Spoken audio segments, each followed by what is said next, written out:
What's up, YouTube? It's still Argus from Account, and yes, we're back on the content grind. It will not finish. This will keep going until the end of time, until I shrivel up and return to the ground of which we're all from.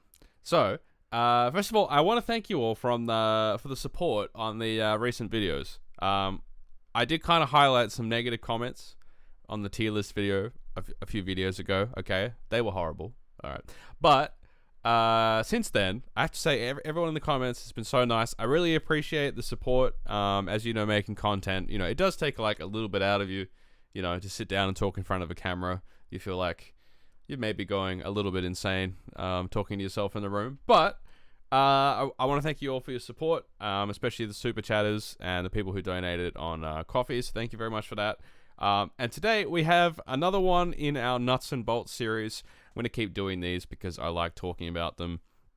I like talking about game mechanics. And today we have a dirty, disgusting topic. Okay, this is awful. And I don't want to talk about it because I wish it didn't exist in the game. But we're going to talk about shooting. We're going to talk about shooting. Okay? So shooting. Alright, so... Oh god, my handwriting is grim. Okay, so shooting exists in Age of Sigmar. Alright? And actually, I would say that the vast majority of balance problems that we've had, like real bad problems, have been related to shooting. Like, if you think about it, over the years, we've had like the change host. I don't know if you guys remember that. Maybe some of you weren't playing there, but we had this change host with flamers that could just teleport every turn and did way more damage than they do right now, by the way. Like double the damage they do now. And you could, they could just teleport. What else did we have? We've had the KO, drop and shoot everything off in like 3 different versions. We've had Vanguard Raptors in like 3 different versions. We've had Seraphon with Salamander spam towards, the middle of 2nd edition. What else did we have? There's been various Stormcast other versions over the period of history. Plenty of times in Age of Sigmar history where shooting has been a problem.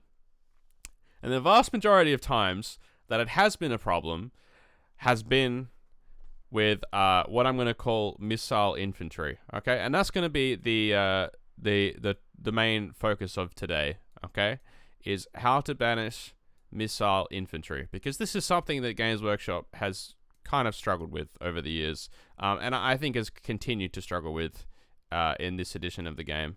The reason I say that is that we still have some missile infantry that continue to be a problem. Okay, so I'm talking like your flamers. Okay, your sentinels. Of course, this has been a unit that's historically been horrible as well. You have what else do we have? Blitzbarb archers. Okay. Now, these are all at kind of different, I would say, balance levels at the moment. The worst one, I think, in my head is probably Vanguard Raptors. That's probably the worst at the moment in terms of, how strong it is. But Games Workshop has really struggled with balancing missile infantry in a way where they can balance missile infantry and still have other shooting be decent. Okay, that's kind of the problem, right? Like, because we want other shooting to be okay that's not missile infantry, but it seems like every time what we do, and that's what's happened, right, is, missile infantry have gone up, and that means we now need to nerf core shooting mechanics. Okay, so nerf, in this case, we nerf cover fire, okay? And we also nerfed prio target, okay? These are 2 things we nerfed because of missile infantry. Alright? Because these things were mainly being abused by missile infantry. Okay, we had some other things, we had the wind charges and this kind of thing. But for the most part, what was abusing this the most was your flamers, your sentinels, your blitzbarbs, your Vanguard Raptors, even stuff like shooters, that were quite good in my opinion. All sorts of stuff that were missile infantry that were basically abusing the core shooting mechanics they'd put in the game, right? We had this in the previous edition with Unleash Hell, okay? We had the same thing where big units of, stuff abused Unleash Hell, and we just needed to point them out of the game or make them really not points efficient in order that this would happen. Okay, so it feels like every time with missile infantry, they're too strong, we have to nerf core shooting mechanics, okay? But the problem is that there's actually a reason for having shooting in the game. And that's actually where I want to get to, okay? Is that we need to have shooting in the game to balance certain armies, okay? If we don't have shooting in the game, then what happens is that armies that are slow but durable and cheap end up being very good. The other thing that can happen is that armies that are elite but can have very good formations or otherwise kind of especially combat activation mechanics. So you look at an army like Fire Slayers that has an ability to, make you strikes first to strikes last. Okay, these armies can become very abusive. And in fact, if I might just just as a side note, we'll go back to 2019. Okay, this was a mistake. This year was a mistake for Games Workshop. Okay, they made many releases in this year that were a mistake. Okay, so we had the Flesh Eater Courts release. All right, we had the Slanesh release, and these were both armies that had lots of strikes first, strikes last mechanics, and were elite armies that performed way too high in melee. Regardless of the strikes first, strike last thing, they also just performed too well in melee for their points. Okay? And with no shooting in the game, these armies were impossible to play against. Like, I'm talking like, if you did not have an army that had a way around the activation wars of like a Gristlegore or your Slanesh, which had like ways to just make you strikes last with their Keepers of Secrets. If you didn't have a way around it, then you just had basically no way to win if your opponent was good, right? And so we saw some ridiculous win rates from both of these armies at separate points in history. But 2019, I think Games Workshop reflects on as this is what the game could look like if we don't have shooting. Okay, if we don't have a way to balance shooting into the game well, and we just have to take it out, then we're going to really have to reevaluate how we do melee as well, because the shooting is balancing a lot of the melee. I mean, even think now, there's so many armies where you say, like, oh, this army's really great, but it's bad against shooting. You think about, like, Daughters of Cain with Blood Sisters, okay? All right, let's just quickly get up this unit here. Here we go. Daughters of Cain with Blood Sisters. All right, what do Blood Sisters do? Well, they have an activation wars mechanic that's really, like, toxic, to be honest. Like, and they're good enough in combat where if you go in and you just take 10 Blood Sisters hitting you before you get to hit, you're not going to survive, really, for a lot of units. It's 20 attacks with that do crit mortals. So, on average, you're looking at 6 mortal wounds and then the rest of the damage, right? And for a lot of units, that's going to cripple you to the point where you're not able to do enough damage to the Blood Sisters unit, okay? And so overall, we need shooting in the game. That's where I want to say, okay? Is, 2019, this was an era of no shooting, okay? And eventually, they had to bring shooting back into the game, as well as nerf these armies to get back to a point of balance, okay? So that was 2019. In 2020, they had the Tzeentch release, the Seraphon release, everything else, KO release, okay? And it all, went to shit after that for other reasons, but that will be another maybe historical thing for us to look at, but this was an example of what no shooting looks like, okay? So clearly we need shooting. We need to have shooting in the game. We just need to decide how we're going to do it. Okay, and I think that one of the biggest mistakes that they've made is misunderstanding what actually balances shooting, okay? So we can have this cover and prior target stuff in the game, all right? It's fine, okay? Let's just put that aside for a second, all right? Let's just try to balance the shooting, in a way that makes sense for the game, okay? And if you just think about it from the perspective of war, okay? So let's say you are you're a squad of infantry with guns, okay? You are relatively short range, and so a lot of these units are like, 18 to 24 inch range. Okay, this is the sort of range that we're looking at for our missile infantry units. Of course, they can move. That's perhaps an issue, but they can move, like, you know, kind of 5 inches or so of movement. So we're talking, you know, 23 to 29 inch threat range for the most part, okay? Okay, but there's a problem. There's a problem. And this has caused the most problems in Age of Sigmar history, and it's teleports. Okay, because this deals with a counter that should counter them, which I'll talk about now. Okay, so to get back to what I was saying, okay, imagine you're at war, you have, you know, you have a musket, some kind of gun. Okay, what's your worst? Your worst enemy is going to be artillery. Okay, like long range artillery. We're talking, you know, range that's longer than you, has aerial effect that's greater than you. You're going to struggle to deal with this. Okay, we're talking tanks. We're talking other ranged artillery in terms of, you know, like a squad of members with a bigger gun. You know, artillery should be the counter to missile infantry in my head. Okay, and actually, it can be in Age of Sigmar as well. If you just think about it as we have, and this perhaps was done better in the previous edition, right? But let's say we have a unit that has 48-inch threat range. Okay, let's say we have an artillery with 48-inch threat range, okay? So threat range of 48. What it's going to mean is that you're going to get to play your artillery into a spot where it cannot be shot by your missile infantry, but can shoot the missile infantry back. And so it's going to threaten your missile infantry at a range that's further than they can deal with. You can still kind of do this, okay? So even with teleports, you still can kind of do this if you can zone out the artillery well. But the problem with teleports is if the artillery is not long range enough, it means that the missile infantry can play at the edge of the artillery's range and then teleport into range of what they want to shoot and then get to shoot, okay?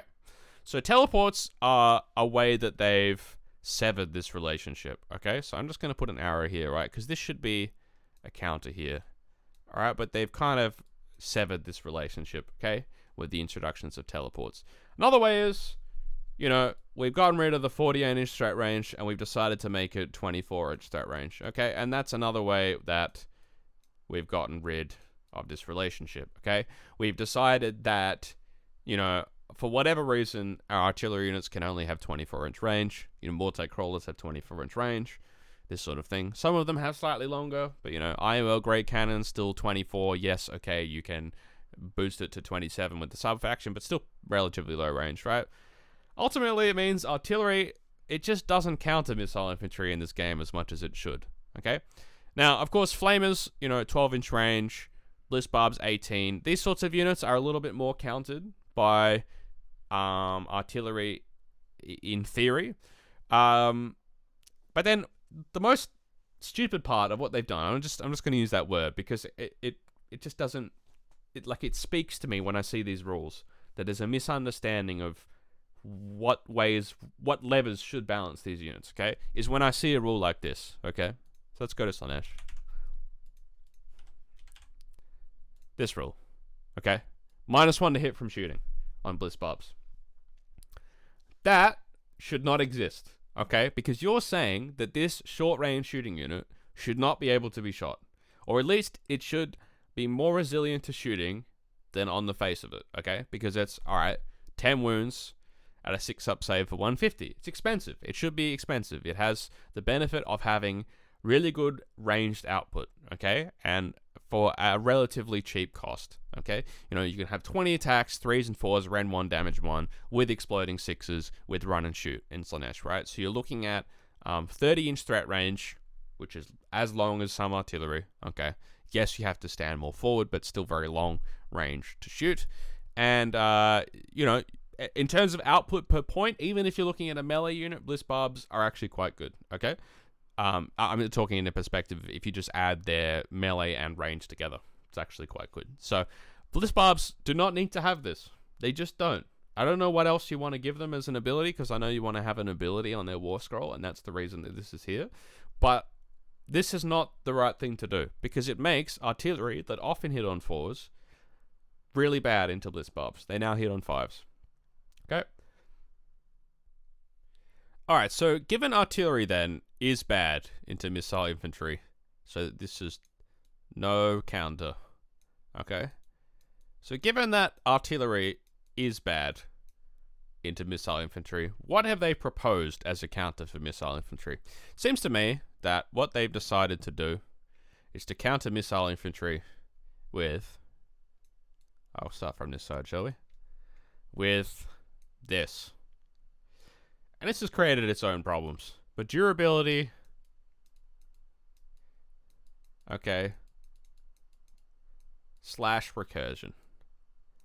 Okay, it seems to me that this is what they've decided they're going to posit as a counter to missile infantry.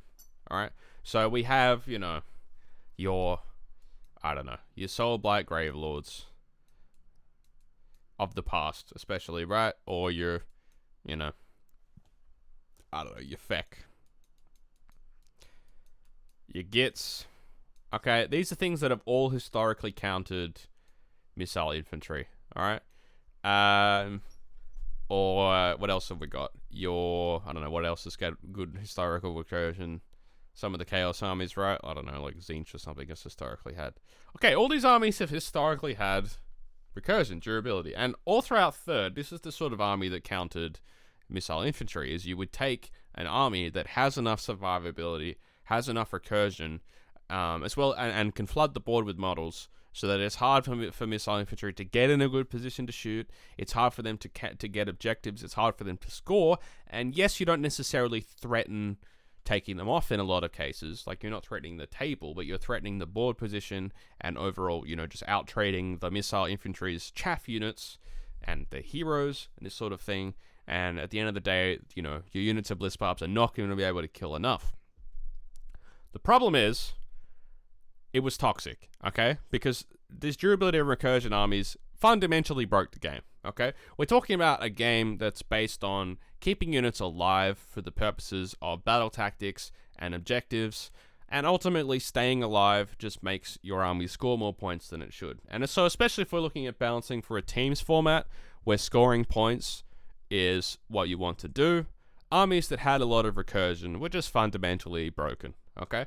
And whatever the most broken iteration of recursion was in 3rd edition at that point in history was often the best army in the game, okay? Objectively speaking. Now, they did have some versions of the game where there were some other things that were so strong that maybe it pushed out the recursion thing, but if you just think about, you know, the previous kind of year and a half that we had, you know, we had the Soul Blight, we had the Feck, we had the Gits. What else did we have? We had, what else came out with recursion? I mean, OBR had fantastic recursion when it came out, right? We had OBR with, you know, whole armies healing like 6 wounds a turn each, you know, this sort of like build, okay? We had the, you know, the Bone Shaper OBR, like all these really broken armies that came out as recursion counters to the mistake that they made earlier, right? They made a mistake with KO and this sort of thing, right? And these sorts of armies balanced KO because KO, you know, is an army that's very elite, has shooting, yes, but needs to be able to shoot your opponent off to get objectives, okay? Because they have great tactics, but to win the game, you're going to need to get objectives at some point. But these armies just countered you, okay? And so, durability and recursion armies, yes, they had their own counters in the form of standard hit armies, okay? But ultimately, those armies were not as much in the meta at the time. And so, what happened was is that the durability and recursion armies did kind of push the missile infantry out a little bit. And so at Worlds, we saw a meta where I would say that missile infantry was fairly weak. There were a bunch of other shooting that wasn't missile infantry based, but if you just think about the sort of shooting at Worlds, you know, were there flamers? No. Were there sentinels? No. Bliss Barbs were there, yes, okay, but they were kind of an exception to the rule. What else did we have? We had Vanguard Raptors were not there. You know, all these units that are strong now were not there, okay? It's because this durability existed. Now, what did Games Workshop do at the start of AOS 4? They nerfed the crap out of the durability of these armies. Zinch no longer has summoning. Gits no longer has, you know, the 4-up rally thing they used to have. Flesh Eater Courts, you no longer can add models back into the units that you bring back. They also nerfed, you know, in terms of reinforcement points, that really nerfed Feck as well. You can't double reinforce units anymore, and that's really what you want to do in FEC. They nerf Royal Beast Flayers, which are one of the main thing that FEC used as recursion bots, right? Because you could recur the multi-wound models. Soulblight Gravelords, again, the same thing. You know, you nerfed the recursion on the level if you can't take these big units, okay? That's what they nerfed, okay? They decided that this was toxic, okay? So let's go ahead and nerf the recursion in the game. But then, like, what is the counter to infantry? Like, missile infantry, okay? So let's think about some other things that maybe they thought would be a counter to missile infantry. Because I can't see one, but maybe they thought that cavalry? Question mark? Can cavalry counter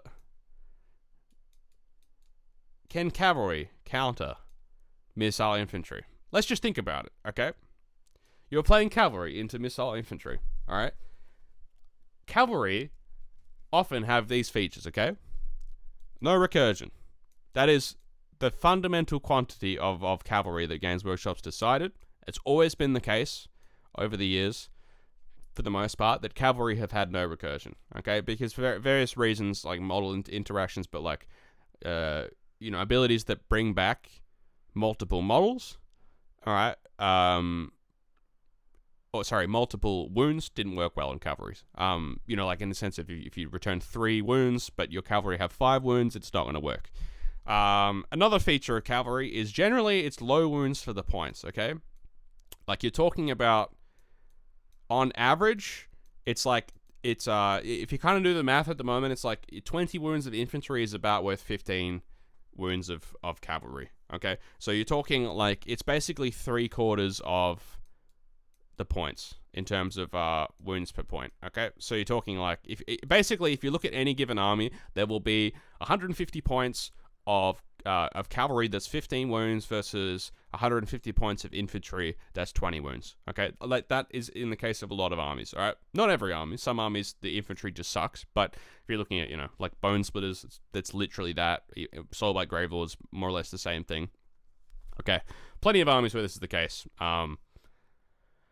Stormcast, the cavalry is like 15 wounds for the most part, for like around 230 points. All the infantry is, you know, the basic infantry is like 10 wounds for 110, so it's like 200 for 220, 20 wounds for 220 versus 15 wounds for 230. This is the basic kind of heuristic that they've used, or the shorthand that they've used to balance cavalry wounds, okay? Is their low wounds, they're about 3/4 of the points equivalent in infantry of wounds.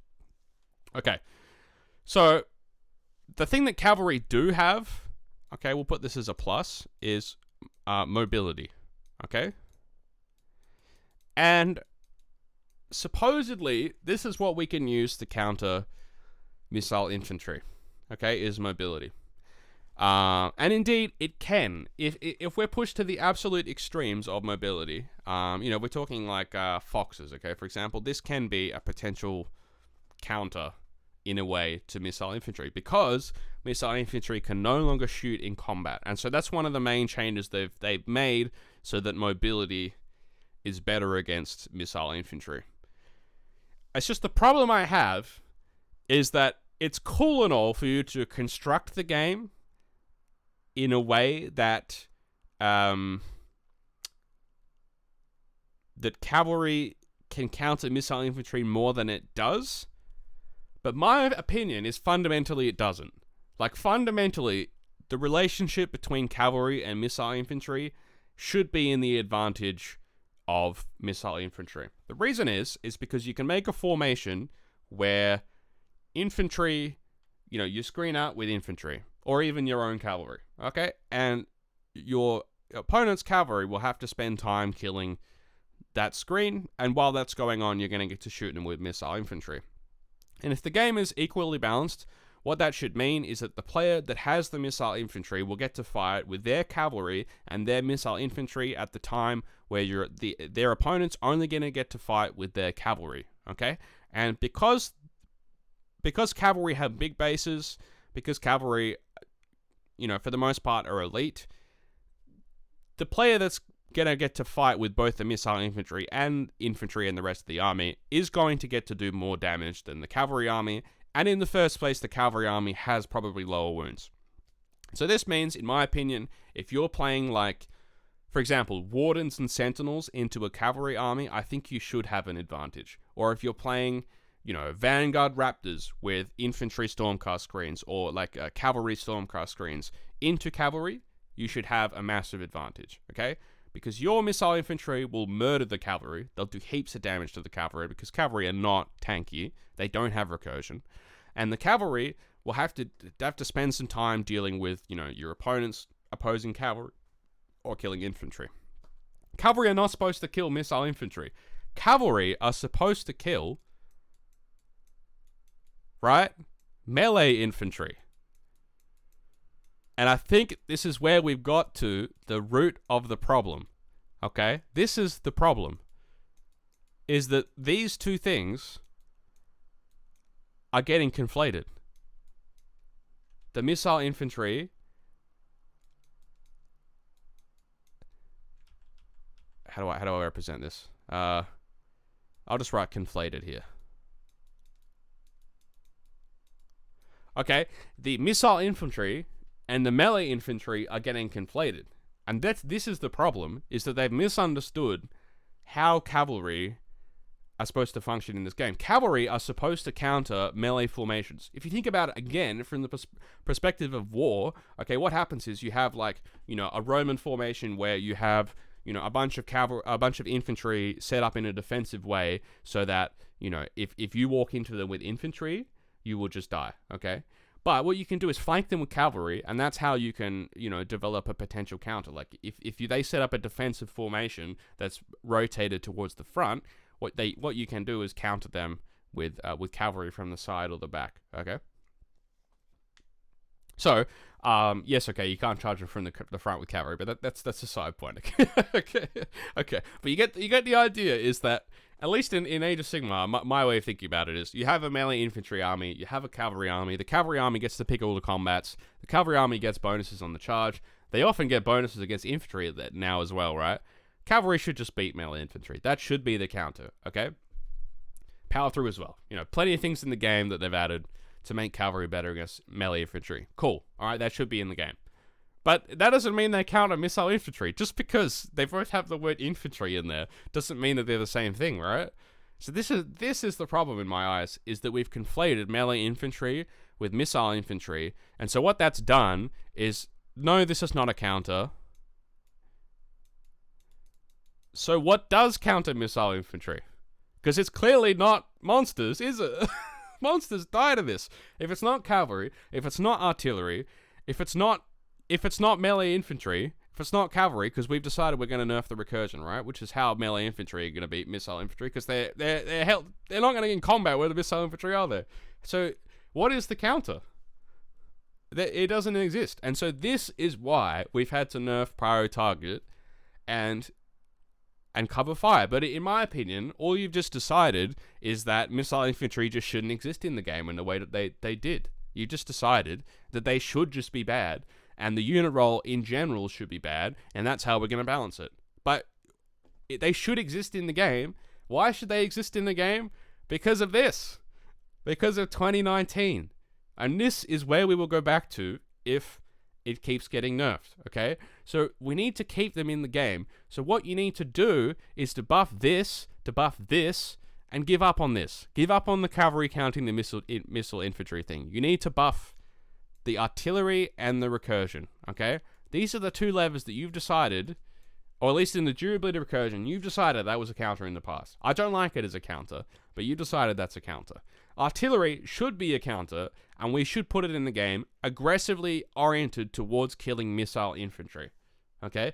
That should be the counter. But if you're going to do the recursion thing as well, fine, okay? Recursion on melee infantry, that's fine with me, okay? That should be fine, alright? And then we can end up with a relationship where, missile infantry counters cavalry, cavalry counters melee infantry, and melee infantry counters missile infantry.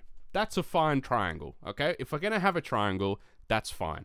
I would prefer if we shaded in this extra thing of artillery, you know, and we have these monsters over here as well, which are doing their own thing. All right, we have some other unit types to kind of shade in the thing here. You know, we have cavalry that has different roles as well. You know, we have like light cavalry that has shooting. That should be better against melee infantry, or again, I don't know. That's probably a topic for another episode. What do Games Workshop do about shooting cavalry and light cavalry in general? Because they've been terrible in the past. But I think you can see from this video that they're having a difficult time negotiating this missile infantry thing, and it continues to be a balance problem that will probably keep going on until they learn how to do artillery properly and know how to do recursion properly, okay? Perhaps that can be a topic for the next video about how to do those things properly. But I hope this gave you a perspective on the history of why we need shooting, the problems with shooting at the moment, why it became broken, because we nerfed the things that countered it, and what they posited as a counter to shooting, which in my opinion doesn't work as a counter to shooting, and what can we expect going forward if they decide to balance shooting properly versus not properly, okay? So I hope you enjoyed the video, and I will see you on the next edition of Nuts and Bolts. If you enjoyed this video, please subscribe. If you want to donate to the channel to keep it running, there's links down in the description below. Hit the like button, comment hooray Nurgle like Ray does for the algorithm, and I will see you next time. Thank you very much. Bye.